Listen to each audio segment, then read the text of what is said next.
გამარჯობა. BMG TV-ზე წერტილის დროა, მე ვარ BMG-ის მთავარი რედაქტორი და ტელეპროექტ წერტილის ავტორი და წამყვანი ჟურნალისტი თელარა გელანტია. წერტილის დღევანდელი სტუმარი ეკონომიკური პოლიტიკის კვლევის ცენტრის უფროსი მკვლევარი.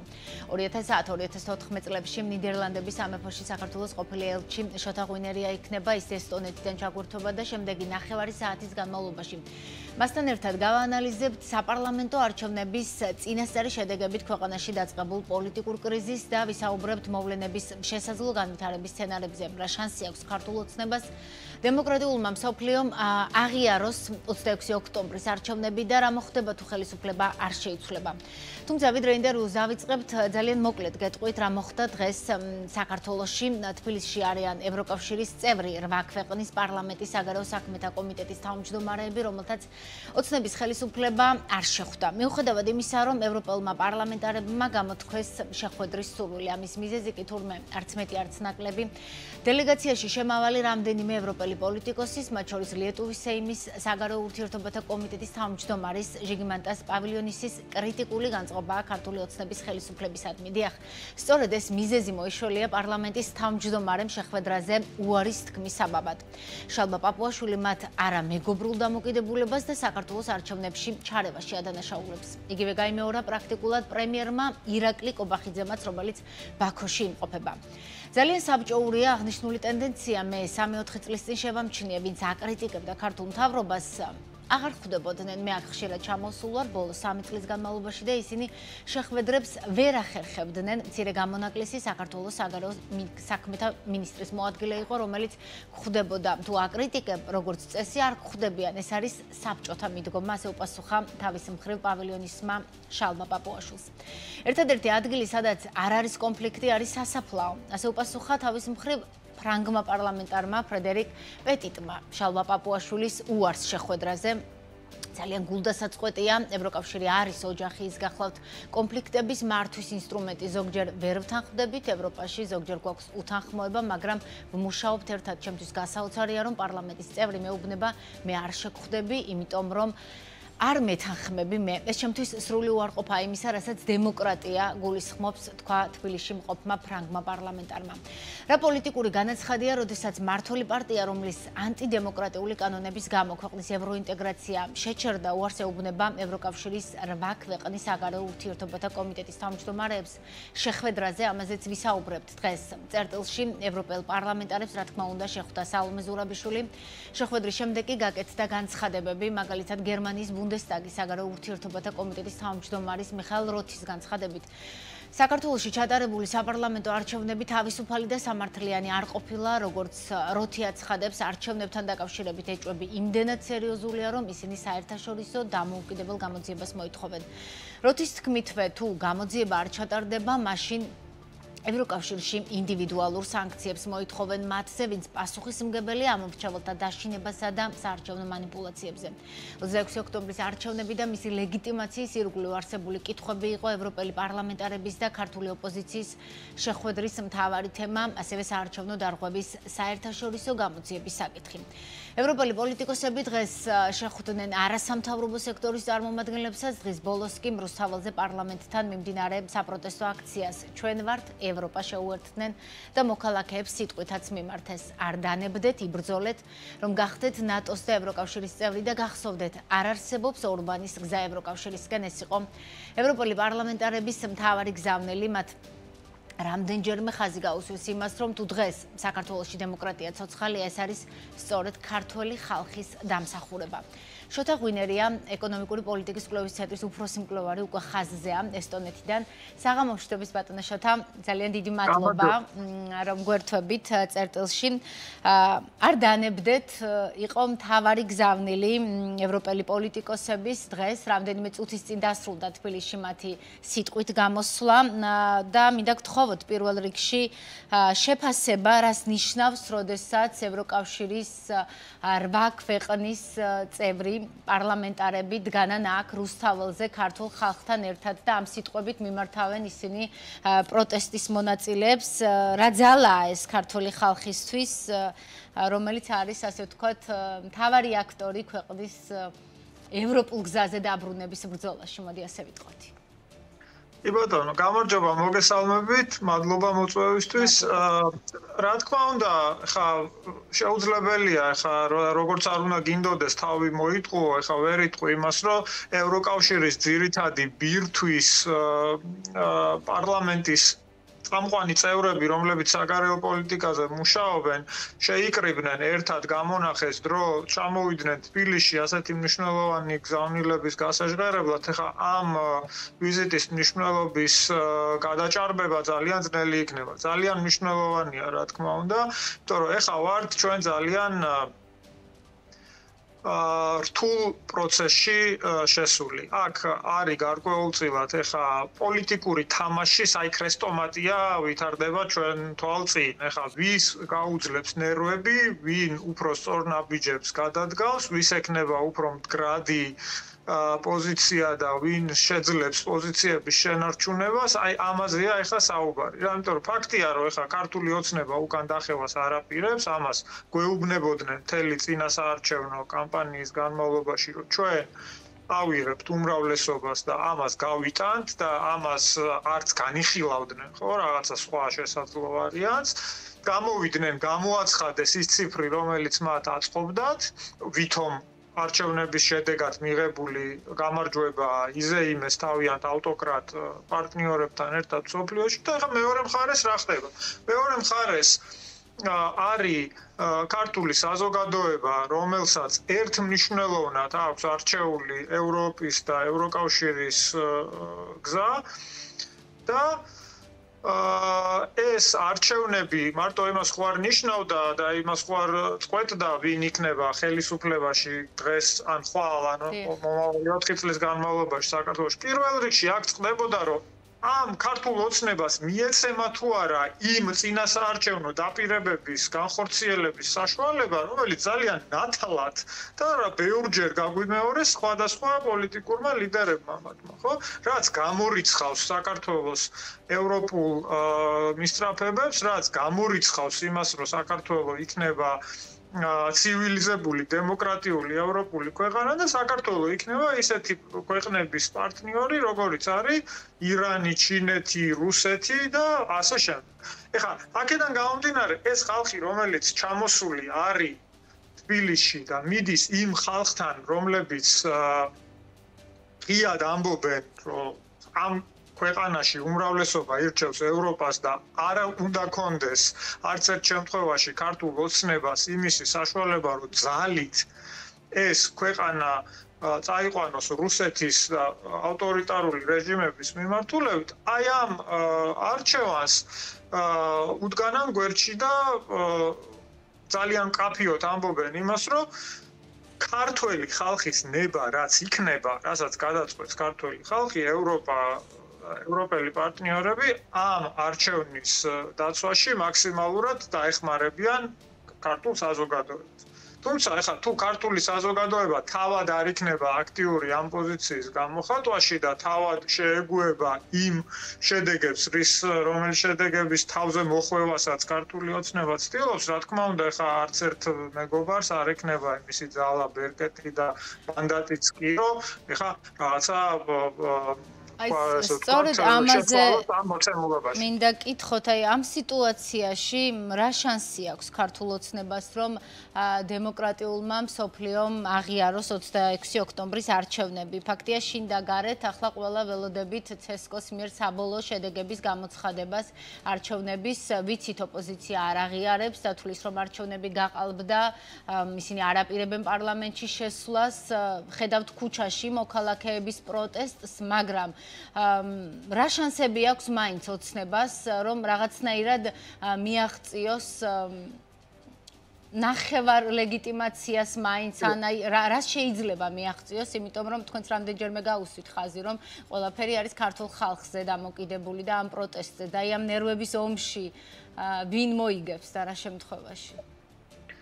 ხო, ეხლა ეს ნერვების ომი, რა თქმა უნდა, ხატოვანი გამონათქვამია, თუმცა ამის უკან არის ძალიან კაფიოდ გაწერილი პროცედურები, ხო და ამ პროცედურების მიხედვით ეხლა ვართ ეტაპზე, როცა ქართული ოცნება ამ პროცედურებს აჭიანურებს, მათ დღესვე შეეძლოთ ეს ყველაფერი დაემთავრებინათ, დიდი ხნის წინათ შეეძლოთ ეს ყველაფერი დაემთავრებინათ, უბრალოდ ისინი ეხლა ცდილობენ, რომ რაღაცნაირად ჩაითრიონ დემოკრატიული საზოგადოება ამ ვაჭრობის რეჟიმში. ეს არის აბსოლუტურად რუსული ტაქტიკა, რუსული მოლაპარაკებების ტაქტიკა, როცა ქმნი რამოდენიმე პრობლემას და ამ პრობლემების გადასაჭრელად შემდეგ მეორე მხარეს უხმობს მოლაპარაკებების მაგიდასთან. და ეს პრობლემები შენთვის არაფერს არ ნიშნავს. შენი შექმნილია, ხელოვნურად შექმნილი პრობლემებია, უბრალოდ შენთვის აი როგორც კაზინოში შედიხარ და რამოდენიმე ჩიპი გაქვს, აი ესეთ ჩიპებად იყენებს ახლა ქართული ოცნება რუსულ კანონს, იმ პირებას რომ უნდა აკრძალოს ოპოზიციური პარტიები, იმ მთელი სიგიჟეების კასკადს, რასაც ესე ღიად ამდენი ხნის განმავლობაში, ესე ვთქვათ, ახმოვანებდა ქართული ოცნება, როგორც წინასაარჩევნო დაპირებას და გვიხსნიდნენ მარტივად ძალიან რა მოხდება, თუ კი ისინი დარჩებიან ძალაუფლებაში. ხო, ამაზე შემდეგ მედი აგვექნება უფრო დეტალურად საუბრის საშუალება. თუმცა ეხლა ზუსტად ეს ეტაპია რა, რომ იმიტომ არ აცხადებენ ეხლა საბოლოო შედეგებს, რომ უნდათ რომ აი რაღაცა ამ პატარ-პატარა საკითხების გადაჭრის სანაცვლოდ, რომელიც ასევე მათი შექმნილია, მიიღონ გარკვეულწილად მაინც ლეგიტიმაცია ამ არჩევნების. რა თქმა უნდა, მათ ეს არ გამოუგვათ, რა თქმა უნდა, ამიტომ არიან გაბრაზებული ჩვენ ევროპელ პარტნიორებზე, ამიტომ არ ხვდებიან პირველ რიგში. მართლა სულელები კი არ არიან, იმიტომ კი არ ამბობენ ამ შეხვედრებზე უარს, რომ მართლა იქ აუცილებელია მათთვის, რომ ყველა ეთანხმებოდეს მათ პოზიციას. მათ ესმით, რომ ახლა მათ პოზიციასთან დათანხმება წარმოუდგენლად რთულია. სავარაუდოდ არც ორბანი არ ეთანხმება მათ პოზიციას და არავინ არ ეთანხმება, თვითონაც კი იციან რომ აბსოლუტურად აბსურდული არგუმენტებით გამოდიან. თუმცა აქ პრობლემა შეხვედრაში ზუსტად ის არის, რომ მათ წინასწარი ინდიკაციები აქვთ იმაზე, რომ არავითარ შემთხვევაში არავინ მათთან აი ამ ვაჭრობაში არ შევა, ეს მათი სურვილი და ეს სქემა და მექანიზმი, რომლის განხორციელებაც მორიგჯერზე კიდევ ერთხელ უნდათ, ეს ვერ განხორციელდება ისე როგორც მაგათ უნდათ და ამ არჩევნებს იმდენად კაფიოა ის ფაქტები ამ არჩევნების დარღვევებით ჩატარებასთან დაკავშირებით იმდენად ფართო მასშტაბით იქნა გამოყენებული ეს რაღაცა მთელი აფერისტული სქემები, სხვას ვერაფერს ვერ დაარქმევ ამას, ხო? რომ ამ არჩევნებს ლეგიტიმაცია ვერ ექნება, თუმცა კიდევ ერთხელ ვამბობ, რომ არსებობს აუცილებელი პროცედურები და სანამ ფორმალურად მაინც ეს ქართული ოცნება ამბობს, რომ მიმდინარეობს გამოძიება, სანამ ფორმალურად სასამართლოებში გრძელდება კონკრეტული რაღაცა кейსების განხილვა. ხო, აი ამ განხილვის პერიოდში ისინი ცდილობენ, რომ აი ეს რაღაცა სავაჭრო მაშინ შევიდნენ ურთიერთობებში პირველ რიგში ქართულ საზოგადოებასთან, თუმცა მათ კარგად ესმით, რომ ეს ქართულ საზოგადოებასთან არ გამოუვათ არაფერი და ცდილობენ, რომ რაღაცნაირად ვიღაცა მაინც დაარწმუნონ იმაში, რომ ეხლა ახალი არჩევნების ჩატარებისთვის საკმარისი საფუძველი და საკმარისი კონკრეტული მტკიცებულებები არ არსებობს და ნუ რა ვქნათ, ეხლა რახან ეს მტკიცებულებები არ არსებობს, ამიტომ უნდა ამათთან მოლაპარაკებაზე წავიდეთ. ამ ვითარებაში რამდენი ხანი შეიძლება ასე ჰაერში გამოკიდებული იყოს არჩევნების ლეგიტიმაციის საკითხი და რა ხდება ამ დროს ქვეყანაში?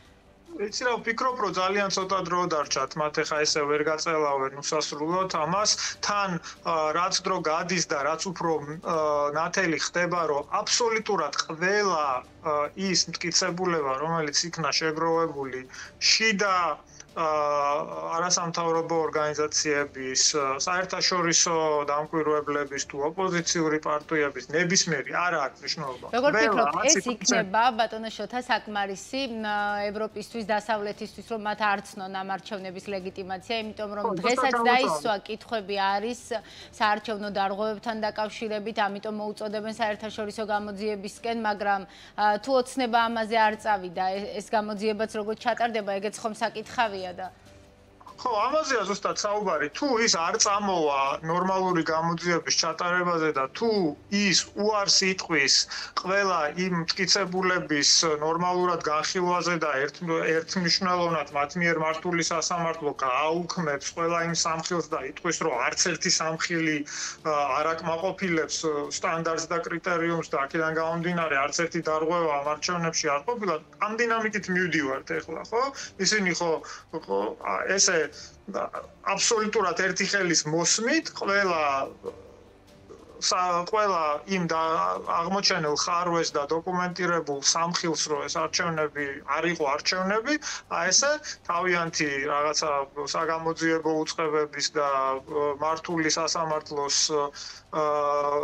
საშუალებით ცდილობენ რომ გაანეიტრალონ. თუმცა ისინი ზუსტად ამას ვერ ხვდებიან, რომ რაც უფრო მეტი ასეთი სამხილის განეიტრალება მოუწევთ, ესეთი აბსურდული ვითომ მაიმუნური სასამართლო პროცესების შედეგად განეიტრალებული სამხილები, რა თქმა უნდა, დასტურია იმისი, რომ ეს არჩევნები გაყალბდა და არა პირიქით დასტური იმისი, რომ მტკიცებულება არ არსებობს. სანამ ეს პროცესი კიდევ რამოდენიმე დღე იქნება თუ რა ვიცი, არ წარმომიდგენია, რომ როგორ შეიძლება ხარ. ვადები გაწერილია 21 არის, არაუგენეს 21 ნოემბრის საათისკომ უკვე საბოლოო შედეგები უნდა გამოაცხადოს, შემდეგ თვის ბოლოსთვის პრემიერმა თქვა დღეს, რომ ახალი პარლამენტი შეიკრიბება. რა შეიძლება დაეხმაროს ქართულ ხალხს და ყოველთვის ხვდებით იმაზე, რომ მთავარი აქტორი საით უნდა ქვეყანას წასვლა, ეს უნდა აჩვენოს პარტნიორებსაც, მათ შორის საქართველოს მოქალაქემ და მოქალაქეების პროტესტით უნდა დავინახოთ. დღეს მიხეილ როთმაც თქვა, რომ თუ საერთაშორისო გამოძიება არ ჩატარდება, მაშინ ევროკავშირში ინდივიდუალურ სანქციებს მოვითხოვთ მათზე, ვინც პასუხისმგებელია ამ მომრჩეველთა დაშინებასა და საარჩევნო მანიპულაციებზეო. რამდენად რეალისტურია, რომ ევროკავშირის ქვეყნებს შორის ეს შეთანხმება კონსენსუსი იქნას მიღწეული და ესეც დაეხმაროს ერთგვარად ქართულ ხალხს, იმიტომ რომ პროტესტი გვინახავს წინა წლებშიც, მაგრამ ისიც გვინახავს, რომ ოცნება არ ხედავს, თუ ვერ ხედავს ხალხის პროტესტს და ამ შემთხვევაში რამდენად იქნება ეს ინდივიდუალური სანქციები დამხმარე ბერკეტი ქუჩაში გამოსული საქართველოს მოქალაქეებისთვის. მათ შორის იგივე აქვე კითხავთ ბარემ უვიზო რეჟიმის დროებით შეჩერების საკითხიც. ხო, ეს უკვე ინდივიდუალური სანქციების პაკეტის ცილდება, ხო, აქ ორი რაღაცაა. ერთი არის ინდივიდუალური სანქციები, რომელსაც ჭირდება კონსენსუსი ევროკავშირში და აქ მშვიდად არიან გარკვეულწილად ქართული ოცნების ლიდერები, იმიტომ რომ იქ ყავთ თავიანთი ტროას ცხენები, რომლებსაც შეუძლიათ ამ პროცესის დაბლოკვა ამ ეტაპზე, თუმცა ჩვენ ძალიან კარგად ვნახეთ მაშინ, როდესაც ევროკავშირში არის ძალიან მხარი უმრავლესობა და ძალიან ჩამოყალიბებული აზრი მკაფიოდ ნებისმიერ საკითხზე, ეს -1 პრინციპი აღარ არის საკმარისი გადაწყვეტილებების დასაბლოკად. აქ ვნახეთ ჩვენ როგორ მოუწია ორბანს უკრაინის შესახებ ისეთი მტკივნეული გადაწყვეტილებების მიღებაზე დათანხმება, რომ ეხლა მათი მოსკოვში მისი მეგობრები ძალიან გაწმილებულები იყვნენ ამით, თუმცა ორბანი არ არის იმ წონის პოლიტიკოსი და ფიგურა ევროკავშირის მასშტაბით, რომ მას შეეძლოს რაღაცა ესეთი დიდი შემდგარი კონსენსუსის გაჩერება და მთელი ამხელა ევროკავშირის მანქანის, ესე იგი, წინ მარტო აღუდგეს და გააჩეროს. ყველაფერს მას არ შეუძლია. შეუძლია გაწელოს პროცესი, შეუძლია ივაჭროს რაღაცეებზე, შეუძლია რაღაცა გამოივაჭროს რაღაცეების სანაცვლოდ, თუმცა ევროკავშირის ერთიან გადაწყვეტილებებს ორბანი ვერ დაბლოკავს.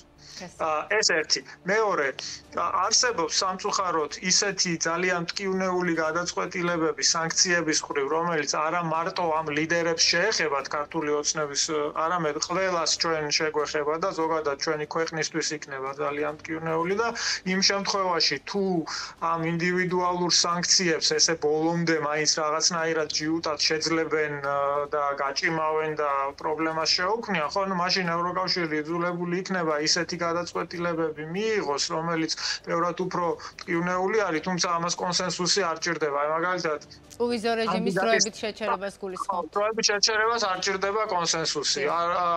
კანდიდატის სტატუსის შეჩერებას არ ჭირდება კონსენსუსი. თუმცა ეს ისეთი გადაწყვეტილებებია, რომლებიც არავის არ გვინდა, რომ ევროკავშირმა მიიღოს. ეს ის გადაწყვეტილებებია, რომლისთვისაც ჩვენ ვიბრძოდით, ხვდებით? ანუ ამ შემთხვევაშიც იგებს ქართული ოცნება, რომელიც აშკარად პრორუსულ პოლიტიკას ატარებს, ეხა ის ამ შემთხვევაში ის იქნება პირველ რიგში მოგებული თუ საქართველოს კიდევ უფრო დაშორდება ევროკავშირს ისევ იმ კანდიდატის სტატუსის შეჩერებით ან უვიზო რეჟიმით. თუმცა ეხა ეს უკვე ისეთი მასშტაბის გადაწყვეტილებებია, როცა მე ვფიქრობ, ეხა ქართული საზოგადოებისთვის აშკარად წითელი ხაზია და ამითი მაინც იმედია ყველა მიხვდება, რომ აქ უბრალოდ იმაზე არ არის საუბარი, ვინ იქნება ხელისუფლებაში და იმაზე აღარ ვსაუბრობთ, ეხა ყობახიძე უფრო მოგწონს თუ ნიკამელია, ხო? აქ აბსოლუტურად სხვა რაღაცაზეა საუბარი. აქ არის იმაზე საუბარი, რომ დღეს ქართული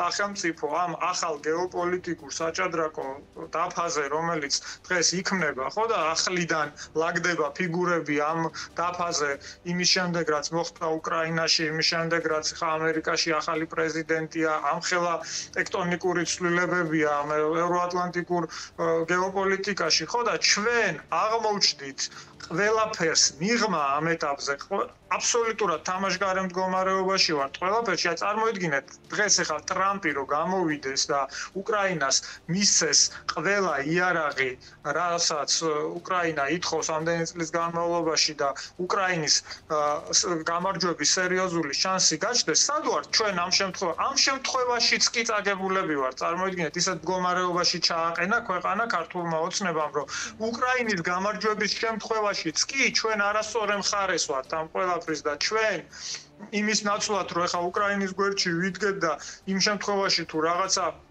რეალურად დათმობებზე მოუწია რუსეთს წასვლა, ჩვენც ვიხეიროთ ამითი და ჩვენც რაღაცა ტერიტორიული მთლიანობის აღდგენის კუთხით ჩვენთან მიმართებაშიც რაღაცის დათმობა იქნებ მოუწიოს რუსეთს, ხო? ამ შანსსაც ხელიდან უშვებთ და ბოლომდე ვართ მიწებებული ამ ავტორიტარულ პოლიტიკას, რომელიც ყველა ვარიანტში მოგებული იქნება რუსეთი როგორ დავათმობინოთ ქართულ ოცნებას ხელისუფლება ცოტა დრო გრჩება და მინდა ერთგვარად შევაჯამოთ ჩვენი ინტერვიუც. ქართველი ხალხი როგორც მთავარი აქტორი გასაგებია, მაგრამ ოპოზიციაც მოქმედებს, მაგრამ მეორე მხრივ ძალიან მნიშვნელოვანია საერთაშორისო პარტნიორების მხარდაჭერა. ამიტომ ვახსენეთ სანქციები და უვიზო რეჟიმის შეჩერება არის ყველაზე ისეთი ქმედითი მექანიზმი. გულწრფელად გეტყვით, არ მინდა რომ რაღაცა გადაჭარბებული მნიშვნელობა მივანიჭოთ ახლა საერთაშორისო თანამეგობრობის როლს. საერთაშორისო თანამეგობრობამ უნდა ითამაშოს აქ დამხმარეს როლი და უნდა დაეხმაროს ქართულ საზოგადოებას და პროდემოკრატიულ აქტორებს საქართველოში. ისინი ვერ აიღებენ მთავარ როლს ამ ფილმში და ისინი აუცილებლად უნდა იყონ დამხმარე. თუ ერთ მნიშვნელოვნად გამოხატული იქნება ქართული საზოგადოების ნება, უმრავლესობა ქართველების, თუ ერთ მნიშვნელოვნად დაანახებს ჩვენ დასავლელ პარტნიორებს, რომ ჩვენ არ მივიღებთ იმ გაყალბებულ არჩევანს, რომელსაც თავაზობს და ცდილობს რომ შემოგვაჩეჩოს ქართულ ოცნებამ, აუცილებლად ეს დახმარება იქნება ძალიან ძლიერი და ძალიან მკაფიო. იმდენად მკაფიო იქნება, რამდენად მკაფიოებიც ვიქნებით ჩვენ. ეს პროტესტის გაგრძელება არის მთავარი და აუცილებელი.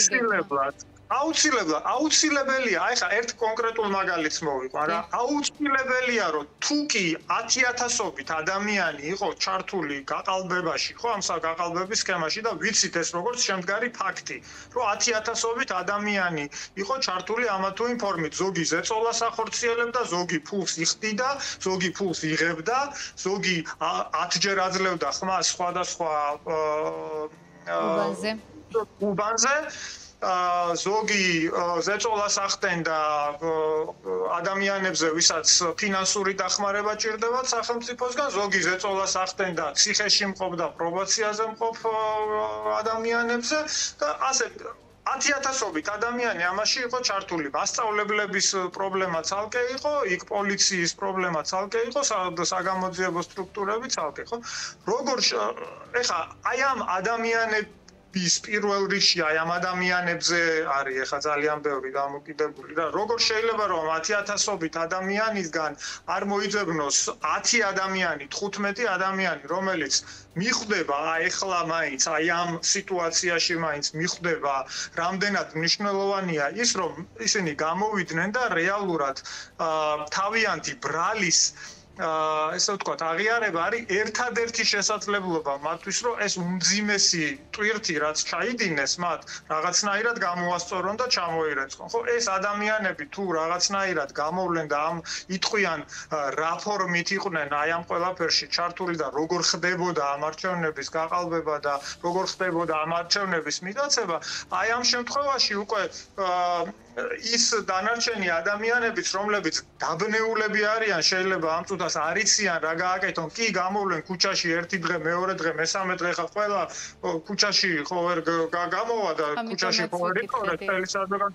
ამიტომ ეს მუხტისთვის ასევე მნიშვნელოვანია მოუძებნოთ ეს ადამიანები აუხსნათ და უთხრათ, რომ იმ შემთხვევაში თუ მათ უნდათ რომ მათ არ მოუწიოთ პასუხისმგება ძალიან კაცრად იმისთვის რაც ჩაიდინეს ერთადერთი გზა არის რომ გამოვიდნენ და აღიარონ ის რაც გააკეთეს და ასე უნდა შევქმნათ რაღაცა ძალიან ერთმნიშვნელოვანი ისეთი ძალიან მყარი არგუმენტაცია ჩვენი თანამოქალაქეებისთვისაც ჩვენი საერთაშორისო პარტნიორებისთვისაც, რომელიც ქართული ოცნების უტიფარი მოლაპარაკე თავებიც კი ვერ შეძლებენ იმის უკანწაღებას და იმედი ვიქონიოთ, რომ ქვეყანაში მოიძებნება რამდენიმე ათეული მაინც ასეთი ადამიანი ალბათ ყველას დავანახებთ ხო ამ შემთხვევაში რომ მტკიცებულებები რომ ერთეული შემთხვევები და შეიძლება ათეულიც გვაქვს მაგრამ კარგად გვესმის გზავნილებიც ხომ საერთაშორისო პარტნიორებისგან რომ სისტემურად რომ მოხდა გაყალბება ამას ჭირდება ცოტა სხვა სახის დამტკიცება. რა თქმა უნდა და ჟურნალისტიკის როლი ამაში ძალიან დიდია. თქვენ გაქვთ უამრავი სამხილი, თქვენმა კამერებმა დააფიქსირეს იქ ეს ზეწოლის ფაქტები, ყველაფერი იქ რა ხდებოდა შესასვლელებთან საარჩევნო უბნებში, რა ხდებოდა შიგნით ეს ამ ყველაფერს ახლა ძალიან სწორი ფორმით უნდა მიწოდება პირველ რიგში ქართულ საზოგადოებასთან, რომ არავინ არ დარჩეს ეჭვი იმასთან მიმართებაში, რომ ქართულმა ოცნებამ ეს არჩევნები წააგო და ძალიან კარგად უნდა ესმოდეს ყველას, რას ნიშნავს ის თუ ქართული ოცნება დარჩება ხელისუფლებაში და მათ ეს ყველაფერი გვითხრეს. ეს ძალიან კაფიოდ უნდა ვიმეოროთ რა, გვითხრეს რომ ამ ქვეყანაში აღარ იქნება ოპოზიცია, ამ ქვეყანაში აღარ იქნებიან საერთაშორისო ორგანიზაციები, აღარ იქნებიან დამოუკიდებელი მედია საშუალებები და ესეთი ტიპის ქვეყანა ყავს ჩრდილოეთით ძალიან კაფიო მაგალითი ერთი არის მეორე ბელორუსი ეგერ და გამოცხადებული არის რომ ჩვენი ქვეყანა უნდა გახდეს მსგავსი ტიპის სახელმწიფო ეს არის წინასაარჩევნო დაპირება იმ ძალის რომელიც ცდილობს ახლა დარჩეს ხელისუფლებაში და თუ ამისათვის მზათა ვართ თუ მზათა ვართ რომ ჩვენს შვილებს დაუტოვოთ ესეთი სახელმწიფო, სადაც სიმართლე იქნება ის, რასაც ბიძინა ივანიშვილი გვეტყვის, რა ვიცი, მაშინ ესეც მძიმე გადაწყვეტილება. იმედია ამ ბნელ სურათს თავიდან ავირიდებთ. წერტილი რას დავუსვათ ამ ქვეყანაში, ჩემი ბოლო კითხვა. რა დავასრულოთ? ამ ქვეყანაში უნდა დავასრულოთ ინერტულობა და უნდა დავასრულოთ სხვა ადამიანზე ბრალის გადაბრალებაც და პასუხისმგებლობის თამაშებაც. რა, ყველა ქართველმა ადამიანმა უნდა მიიღოს ახლა დღეს გადაწყვეტილება. იქნება ჩუმად, გააკეთებს რამეს თუ გაყვება აი ამ ხელისუფლებას იქ, სადაც ეს ხელისუფლება მიდის. ძალიან დიდი მადლობა თქვენი დროისთვის. წერტილი დღეს ამით დასრულებულია. ჩვენს კითხვებს პასუხობდა IPRC-ის უფროსი მკვლევარი ყოფილი ელჩი შოთა ღვინერია. ხვალამდე გემშვიდობებით.